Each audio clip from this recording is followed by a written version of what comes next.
बहुत सारे इलाकों में वायलेशंस भी होती हैं, बहुत सारे इलाकों में विदाउट लाइसेंस केमिस्ट शॉप, ये मेडिकल शॉप चलाया जा रहा है। क्या आपकी जानिब से उनके खिलाफ कोई कार्रवाई की जाती है? कई मेडिकल शॉप्स पे लाइसेंस तो है, मगर जो क्वालिफाइड पर्सन है, जो लाइसेंस होल्डर है, लाइसेंस होल्डर वाला वहाँ पर खुद मौजूद नहीं होता है। जेनेरिक दवाइयाँ हम सुनते हैं, हर एक के दिमाग में जेनेरिक दवाई हैं। थोड़ा सा मुझे हमें यहाँ पर इलैबोरेट कीजिए कि क्या डिफरेंस हैं जेनेरिक दवाई में और जो बाकी दवाइयाँ हैं, क्या इसमें कोई डिफरेंस? उनके माइंड में एक बात डाली गई है कि कुफवारा में डुप्लीकेट दवाइयाँ मिलती हैं। ये ओवरऑल हर एक कुफवारा जो एक तरफ से गवर्नमेंट एम्प्लॉय हैं, वो किसी भी डिपार्टमेंट में हो, और दूसरी तरफ से मेडिकल शॉप चला रहा है, तो उसके खिलाफ आपकी जानिब से कोई कार्रवाई हो? चलिए जी, बहुत बहुत शुक्रिया आप सभी लोगों का जेके न्यूज़ अपडेट में। आपको बता दें, आज डिस्ट्रिक्ट कुपवारा के खुमरियाल में एक प्रोग्राम मुनक्कद किया गया। ये प्रोग्राम जो है ड्रग एब्यूज़ पे, यहाँ पर मेहमान खुसूसी assistant drug controller Baramulla Kupwara doctor Zafar sahab मौजूद थे, और drug control officer Yusuf Mahideen sahab भी यहाँ पर इस प्रोग्राम में थे। सबसे पहले इस प्रोग्राम के हवाले से जानने की कोशिश करेंगे क्या अहमियत रखता है दिन, खासकर कि जो ड्रग एब्यूज़ दिन मनाया जाता है, और कुछ मज़ीद सवालात रहेंगे डॉक्टर जफ़र साहब से। सबसे पहले आपका खैर मकदम करते हैं अपने चैनल में, और मुझे बताइए कि आज खुमरियाल में north Lolab chemist drug association ने एक प्रोग्राम मुनक्कद किया ड्रग एब्यूज़ पे। सबसे पहले इस प्रोग्राम के हवाले से बताइए क्या कहना चाहेंगे? जी शुक्रिया बहुत बहुत। हमारा ये जो प्रोग्राम था, ये ड्रग अवेयरनेस पर प्रोग्राम हमने किया है। ये आज यहाँ पे खुमरियाल जो chemist and north Lolab chemist and drugs association है, इनकी तरफ से मुनक्कद हुआ है। ये जो एसोसिएशन है, ये रिसेंटली हमारी जो JKCDA कुपवारा ब्रांच है, उनसे ये इनसे एफिलिएशन हुई है, और ये पहला प्रोग्राम है खुमरियाल में जो कि ड्रग एब्यूज़ के हवाले से हो रहा है। और क्योंकि इन्होंने कहा था कि ये अवेयरनेस प्रोग्राम में हम रैली वगैरह भी कर लेंगे, तो आपका आना ज़रूरी है, तो हम आज इसलिए इस प्रोग्राम में शामिल हुए हैं। और ये इस प्रोग्राम का जो मेन मोटो ये है, या जो मेन हम मुद्दा ये रहता है कि हम अवेयरनेस दे टुवर्ड्स कॉमन यूथ की, इसके हवाले से हम उनको कैसे उनके अंदर बेदारी पैदा करें, ताकि हम ये जो ड्रग मेनियन से दूर रहे। दूसरा आपसे ये सवाल रहेगा, चूँकि जितने भी डिस्ट्रिक्ट कुपवारा में मेडिकल शॉप्स हैं, जितने भी फार्मासिस्ट्स हैं जी, क्योंकि अक्सर शिकायत मौसूल होती है कि बहुत सारे इलाकों में वायलेशंस भी होती हैं, बहुत सारे इलाकों में विदाउट लाइसेंस केमिस्ट शॉप, ये मेडिकल शॉप चलाया जा रहा है। क्या आपकी जानिब से उनके खिलाफ कोई कार्रवाई की जाती है? देखिए, जब भी हमें अपने ग्रीवेंस पोर्टल पे कोई की कैसे कंप्लेंट आती है कि जिसके ज़रिए हमें पता चलता है कि कहीं पे जो है इलीगल शॉप रन हो रही है या कोई अनलाइसेंस्ड शॉप है, तो तुरंत हम जो है अपने ड्रग कंट्रोल ऑफिसर को फॉरवर्ड करते हैं ताकि वो वहाँ पे जाए और एक्शन ले। ऐसा नहीं कि हमें मिलती भी है ऐसी बहुत सारी शिकायतें, और हमारा ड्रग कंट्रोल ऑफिसर जो है कंसर्न यूसुफ साहब बैठे हैं मेरे साथ, वो कार्रवाई करते हैं, और कार्रवाई करने के बाद उनको जो है उनके पास लीगल जो एक्शन है वो भी होती है। सर, यहाँ पर एक बात ऐड करना चाहूँगा कि कई बार हमारे नोटिस में ये शिकायत मिली कि कई मेडिकल शॉप्स पे लाइसेंस तो है, मगर जो क्वालिफाइड पर्सन है, जो लाइसेंस होल्डर है, लाइसेंस होल्डर वाला वहाँ पर खुद मौजूद नहीं होता है, से उनके खिलाफ कोई कार्रवाई आपकी जानिब से होती है कि जो लाइसेंस होल्डर या लाइसेंस ओनर मेडिकल शॉप पे नहीं बैठता है और वहाँ अपनी लाइसेंस रखता है किसी दूसरी मेडिकल शॉप को चलाने के लिए? इस सवाल का जवाब मैं आपको दो तरीके से दे सकता हूँ। पहला तरीका ये है कि जहाँ पे भी हमें लगता है कि जो है क्वालिफाइड पर्सन नहीं बैठता है, आपने रिसेंटली देखा होगा ना, हमने कुछ ड्राइव्स की थी, जहाँ पे भी हमें ऐसी वायलेशन दिखी हो तो हम ऑन स्पॉट एक्शन कर लेते हैं, उनका लाइसेंस वगैरह सस्पेंड करते हैं।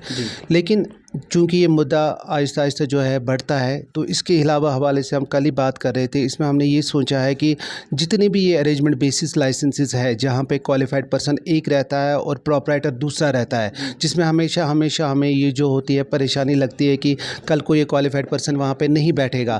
तो इस हवाले से हमने यही सोचा है कि हम ये जो एग्रीमेंट बेस्ड लाइसेंस है ये इशू ना करेंगे, और जहाँ पे क्वालिफाइड पर्सन होगा वो खुद अपनी दुकान खोलेगा और अपने ही नाम की लाइसेंस लेगा, ताकि ये जो बार बार हमें शिकायत आ रही है कि जो बंदा एक्चुअल लाइसेंस ही है वो वहाँ पे बैठता नहीं है, इस चीज़ के हवाले से हमने यही सोचा है कि इस चीज़ को अगर हमें रोकना है तो हमें ये जो अरेंजमेंट बेस की लाइसेंस है इस पर रोक लगानी होगी। आई हैव बीन डिसाइडेड कि yesterday we have already implemented it कि ये ऐसा ना हो। जी डॉक्टर साहब मुझे बताइए, एक और आपसे सवाल रहेगा। अक्सर अगर हम डिस्ट्रिक्ट कुपवारा की ही बात क्यों करें, जेनेरिक दवाइयाँ हम सुनते हैं, हर एक के दिमाग में जेनेरिक दवाई हैं। थोड़ा सा मुझे हमें यहाँ पर इलैबोरेट कीजिए कि क्या डिफरेंस हैं जेनेरिक दवाई में और जो बाकी दवाइयाँ हैं, क्या इसमें कोई डिफरेंस है, कोई फ़र्क है? और जेनेरिक दवाई क्या है, क्या उसमें एफिकेशन वगैरह क्या होती हैं, वो थोड़ा सा हमें बताइए। देखिए, अगर हम मार्केट की बात करेंगे तो हमारे पास दो तरह की दवाइयाँ होती है, जिसको आमतौर पे आपने सुना, किसी को कहते हैं कि ये एथिकल मेडिसिन है, और दूसरी जो कैटेगरी होती है that is called generic medicine. Generic medicine आप अगर आमतौर की लैंग्वेज में सुनेंगे जिस पे मार्केटिंग नहीं होती है, उसको हम जेनेरिक मेडिकेशन कहते हैं। आप ऐसे समझ सकते हैं, या हम ऐसे कह सकते हैं कि ये जो जेनेरिक मेडिकेशन होती है ये शेड्यूल फॉर्मुलेशन होती है, एक लिस्ट में ये ली जाती है और लिस्ट में जो है ये फिर जो है फ़रोख्त की जाती है, मार्केट की जाती है। इस पे जो हमारी जो हम सादी लैंग्वेज में अगर आपको बता दें कि इसमें हमें मेडिकल रिप्रेजेंटेटिव की ज़रूरत नहीं पड़ती है। ये जेनेरिक मेडिकेशन एक ही कंपनी जो है वो एथिकल मेडिकेशन भी बनाती है, जेनेरिक मेडिकेशन भी बनाती है, जो जिसमें जो मॉलिक्यूल उन्होंने 4 साल से ज़्यादा या 8 साल से ज़्यादा बनाए हो, जिसमें फिर उनको जो है मार्केटिंग की ज़रूरत नहीं पड़ती है, तो वो उसको जेनेरिक लिस्ट में आता है। दोनों दवाइयों में एफिकेसी की कोई कमी नहीं है, वो उतना ही एफिकेंट जेनेरिक मेडिकेशन भी है, उतना ही एथिकल भी है। इनमें जो है, जो आप कहते हैं कि एफिकेसी का डिफरेंसेस है, there is no difference in the efficacy between the two molecules. अक्सर कुपवारा के लोगों में ये उनके माइंड में एक बात डाली गई है कि कुपवारा में डुप्लीकेट दवाइयाँ मिलती हैं।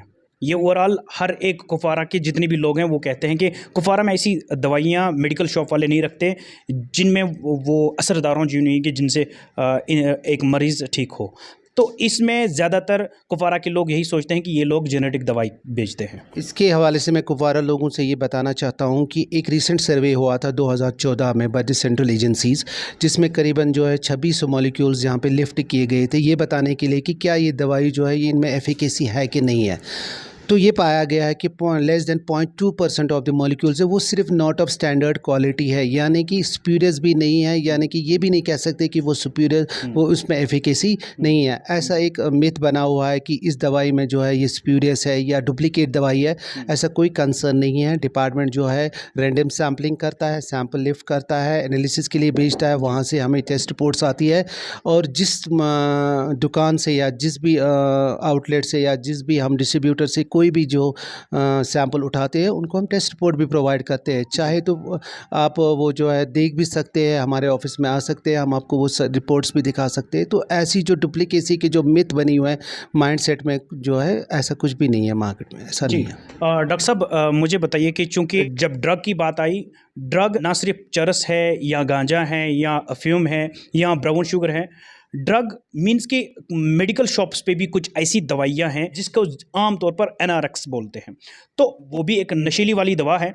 तो ओवरऑल एनआरएक्स पे भी काफ़ी फोकस है ड्रग डिपार्टमेंट का, और उस पर भी ज़्यादातर जो है कंट्रोल किया जाता है, और मेडिकल शॉप्स और फार्मासिस्ट को कहा जाता है कि किस तरह आप अपने पास रिकॉर्ड रख सकते हो एनआरएक्स दवाइयों की। मैं क्या आपके नोटिस में डिस्ट्रिक्ट कुपवारा की अगर बात करें कि कोई ऐसी शिकायत मिली कि जो मेडिकल शॉप वाला एनआरएक्स दवाइयाँ तो बेचता है मगर अपने पास रिकॉर्ड नहीं रखता और इलीगली उस मेडिसिन को सेल करता है?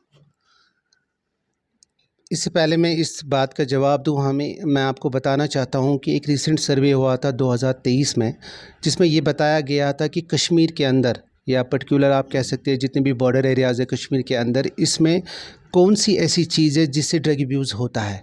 और ये पाया गया कि जो मेडिसिनल प्रोडक्ट है इनका जो योगदान है ड्रग अब्यूज़ में वो नहायत ही 0.2% से इवन कह सकते हैं कि 2% है, जबकि ज़्यादा जो अब्यूज़ होता है that is all because of the जो आपका चरस है, हीरोइन है, या इंट्रावेनस हीरोइन है, या ब्राउन शुगर है, या गांजा है, इनसे होता है।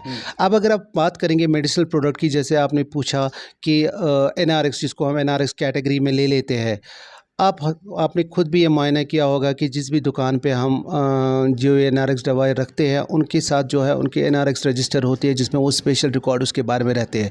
ऐसी हमें मेजॉरिटी वायलेशन नहीं कहीं भी नहीं देखी कि जहाँ पे कोई इलीगल तरीके से किसी ने परचेज़ किया हो एनआरएक्स और सेल आउट किया हो। लेकिन हाँ, कभी कमी पेशी जिसको भी रहती है, जहाँ पर भी हमें वायलेशन दिखता है तो वहाँ तुरंत एक्शन कर लेते हैं। ड्रग डिपार्टमेंट ने पिछले साल से ही एक हुक्मनामा आया, जितने भी मेडिकल शॉप्स हैं उनको ये हिदायत दी गई कि अपने मेडिकल शॉप्स पे सीसीटीवी कैमराज होने चाहिए जी। और कंप्यूटराइज्ड बिल्स होनी चाहिए। डिस्ट्रिक्ट कुपवारा में ऐसे कुछ मेडिकल शॉप्स हैं, उनके लिए आपकी जानिब से क्या हुक्म होगा, क्या एडवाइस रहेगी? और आने वाले वक्त में जो भी मेडिकल शॉप वाला अपने दुकान पे सीसीटीवी कैमराज या कंप्यूटराइज्ड बिल नहीं रखेगा, तो आपकी जानिब से उनके खिलाफ क्या कदम होगा? इस मसले के लिए हमने कल एक नोटिस इशू किया है अपने यहाँ से, अपने ऑफिस से, जो कि सबके एसोसिएशन के ग्रुप में भी चला गया होगा, जिसमें साफ हिदायत दी गई है कि अगर कोई भी टाउन में या ऐसे एरियाज़ में जो नियर टू पीएससी या हॉस्पिटल्स हो, ऐसी जितनी भी दुकानें हैं, वहाँ पे अगर हमें ये सीसीटीवी और ये सीपीएस सिस्टम नहीं मिला, तो तुरंत ही आफ्टर 1 वीक उनकी जो है परमानेंट क्लोज डाउन शॉप की जाएगी। इसलिए और हमने ये भी हिदायत दी है डीसीओ साहब को कि अगर कोई नॉन कंप्लेंट्स हमें बार-बार दिख रही है कि टाइम ले रहा है बंदा, फिर जो है लगा नहीं रहा है, तो तुरंत ही उसका जो है सस्पेंशन के बाद कैंसलेशन के लिए रिकमेंड करिए, तो उसकी लाइसेंस कैंसल की जाती है। एक और सवाल डॉक्टर साहब मुझे बताइए कि अगर ड्रग इंस्पेक्टर जो ड्रग कंट्रोल ऑफिसर कुपवारा हैं, अगर उनकी नोटिस में या आपकी नोटिस में कोई ऐसी शिकायत आएगी, कोई ऐसी कंप्लेंट आएगी कि फलानी एरिया में फलानी जगह पे मेडिकल शॉप चल रहा है, इलीगली चल रहा है और वायलेशन भी ऊपर से, एक तो इलीगल है और दूसरा वायलेशन भी कर रहा है, तो कितने समय में, कितने टाइम में आप उस मेडिकल शॉप के उसके खिलाफ कार्रवाई करते हैं? देखिए कल ही हमारी एक मीटिंग स्टेट ड्रग कंट्रोलर से हुई है इस हवाले से कि how to track down the illegal medical shops. इसके बारे में उन्होंने ये कहा कि आप ऐसा कर लीजिए, उन्होंने हमें एक थोड़ी सी इसका एक प्रोसीजर बताया, एक गाइडलाइंस इशू की है कि आप ऐसा कर लीजिए, आप कुछ एरियाज़ बताइए जिसमें आपको ये ज़्यादा मेजॉरिटी प्रॉब्लम्स हो रही है, क्योंकि इनिशियली हमें ये ज़रूर बताना है कि कहाँ, किस एरिया में, कुपवारा के किस एरिया में हमें ये ज़्यादा शिकायत मिल रही है कि वहाँ पे इलीगल शॉप्स हैं। उसके खिलाफ उन्होंने ये कहा कि हम ऐसा करेंगे कि हम एक स्पेशल टीम बनाएँगे and team will conclude whole the action within 15 days. यानी कि अगर हमें कुछ एरियाज़ में, चाहे लुलाब हो, खुमरियाल हो, जहाँ पे आप जो बैठे हैं कि हमें ये मौसूल हो गई शिकायत कि यहाँ पे कोई 5 या 10 दुकानें ऐसी हैं जो इलीगल चल रही है, तो तुरंत ही वो क्या करेंगे, ट्रैक डाउन करेंगे, एक स्पेशल टीम बनाएँगे जो इवनिंग में काम करेगी, बिकॉज़ ये जो दुकानें हैं यूजुअली ऑपरेट होती है 5 बजे के बाद। तो इनको जो है ट्रैक डाउन करने के लिए जो मैक्सिमम टाइम है that is 15 days, not more than that. जो एक तरफ से गवर्नमेंट एम्प्लॉय हैं, वो किसी भी डिपार्टमेंट में हो और दूसरी तरफ से मेडिकल शॉप चला रहा है, तो उसके खिलाफ आपकी जानिब से कोई कार्रवाई होती है? देखिए जो जितने भी डायरेक्शंस होती है, अगर कोई एम्प्लॉई है, एम्प्लॉय से पहले उसको डिपार्टमेंट ने लाइसेंस इशू किया, उसके बाद उसकी जॉब लग गई है, but he still continuing the, उसने हमारा लाइसेंस अपना सस्पेंड या अपना वहाँ पे सबमिट नहीं किया डिपार्टमेंट ने में फॉर कैंसिलेशन, तो इस हवाले से या आपके हवाले से मैं इतना ही उन लोगों को से कहना चाहता हूँ कि वो तुरंत, जितने भी ऐसे लोग हैं, वो अपना लाइसेंस वहाँ पे जमा करिए फॉर कैंसिलेशन। जो इलीगल के लिए हम कार्रवाई करेंगे, वो उन कार्रवाई उन पे ही भी होगी, क्योंकि इसकी पेनल्टी अब बढ़ गई है। पेनल्टी कोई 3 साल की जेल है इसमें। अगर ऐसा कोई भी बंदा हमें पाया गया which is doing the violation, तो उसके लिए उतनी ही सज़ा है जितनी सज़ा एक इलीगल या अनलाइसेंस्ड शॉप के लिए है। तो अच्छा यही रहेगा कि अगर वो इस एक्टिविटी से बाज़ आए और अपनी लाइसेंस सबमिट करे डिपार्टमेंट में, क्योंकि डिपार्टमेंट ने हो सकता है सब तब इशू की हो लाइसेंस जब वो एम्प्लॉय ना हो। एक आखिरी सवाल आपसे रहेगा, जितने भी मेडिकल शॉप्स है आपके जुरिस्डिक्शन में, जितने भी मेडिकल शॉप्स है जो अभी, जिन्होंने अभी कंप्यूटराइज्ड बिल या सीसीटीवी कैमरास नहीं लगाए हों, और जितने भी मेडिकल शॉप्स हैं आपके जुरिस्डिक्शन में, जितने भी आते हैं जो अनलाइसेंस्ड हैं, जिनके पास लाइसेंस नहीं है और जिन्होंने इलीगली तौर पर किसी और की लाइसेंस अपनी दुकान पे, अपने मेडिकल शॉप पे रखी होगी, आपकी जानिब से उनके लिए क्या पैगाम रहेगा? पैगाम ये है कि जो प्रोविजंस ऑफ लॉ है, लॉ बिल्कुल क्लियर है। जहाँ पे भी वायलेशंस मिलेगी वहाँ पे कार्रवाई होगी, और कार्रवाई अब ऐसी नहीं होगी, कार्रवाई एक strict action will be taken and इतना ज़रूर यकीन के साथ कहता हूँ कि that will be cause a legal action also, and इतनी जो कार्रवाई है वो जेल की हद तक पहुँच जाएगी। तो मतलब हम रुकेंगे नहीं अब, बिकॉज़ एनफ इज़ एनफ। बहुत बहुत शुक्रिया बात करने के लिए और हमें वक्त देने के लिए। शुक्रिया बहुत। ये assistant drug controller Kupwara Baramulla doctor Zafar साहब थे। खुसूसी प्रोग्राम थे जेके न्यूज़ अपडेट के माध्यम से आप देख रहे थे। मुझे दीजिए इजाज़त। अल्लाह हाफिज़।